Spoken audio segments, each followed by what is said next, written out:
Interesting topic as we get into the holiday season. We're talking about bad habits versus addictions. I always hear the statement, hey, it's all in moderation.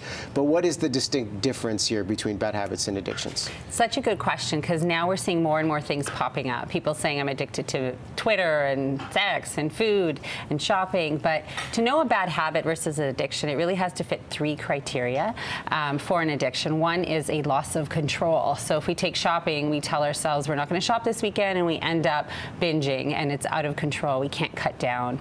The other one is negative consequences. If we look at, let's say, social media, it's causing problems in your life. Maybe you have neck and back pains, you're not performing at work, it's interfering with your relationships. And then the third one is cravings. So a irresistible urge to do that activity, or you're thinking about it. You're at your kid's soccer game and you're like really thinking of shopping or going on social media. We call these the 3 C's. And so it's cravings, control, and consequences. So where do you draw the line? Because we hear about those symptoms and factors people may be experiencing, but where do you draw the line to say, okay, it's just kind of a bad habit versus the extreme that this is an addiction and then it's time to go seek support? Yeah, so if you have a habit that you can quit at any time, you can tell yourself that, this week I'm not going to do this particular behavior, it's not out of control, then it probably is just a habit. But what we know is things that naturally give us a little bit of a high, a little bit of a blip, a little burst of dopamine in our brain can cross over into an addiction. And so that's where we have to be careful and look for those 3 C's. What do you find with correlations of addictions when, I know you mentioned the technology one, the idea of smoking, drinking, maybe it's excessive shopping, correlations that you see with this type of behavior? So we used to use the word addiction for drugs and alcohol, but the first behavior that we knew as addiction was gambling. And we realized that it can release the same neurochemicals, dopamine, it can cause the same pathways in our brain.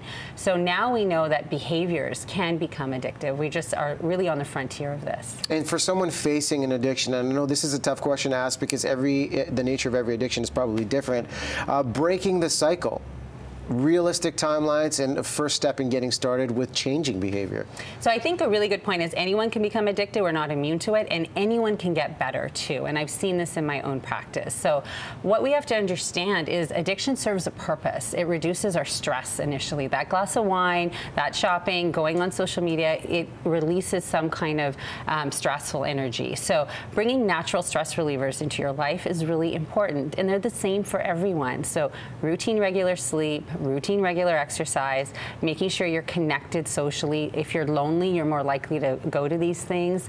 And then if you need more treatment, then professional help is there, and drug and alcohol counselors and experts are doing addiction treatment for behaviors as well. So it's not just for drugs and alcohol. And going into the holiday season, 1 month till Christmas Eve, what do you see in terms of habits and addictions to be aware of and to kind of curb before they get too extreme? So holidays are notorious for alcohol, food, shopping. I mean, it's a time of indulgence in many ways, and so it can really trigger those. It's also a stressful time. People kind of have more on their to-do list, ironically. So, and they're also very social and and that can be stressful for people. So you have to be careful virtually of all of those things. Get that to-do list and manage it and manage the stress. You got some great tips as well. We should mention The Dolphin Way is Dr. Shimi Kang's book. A lot of great tips on parenting and just stress management, period. So listen, thanks so much for coming in again.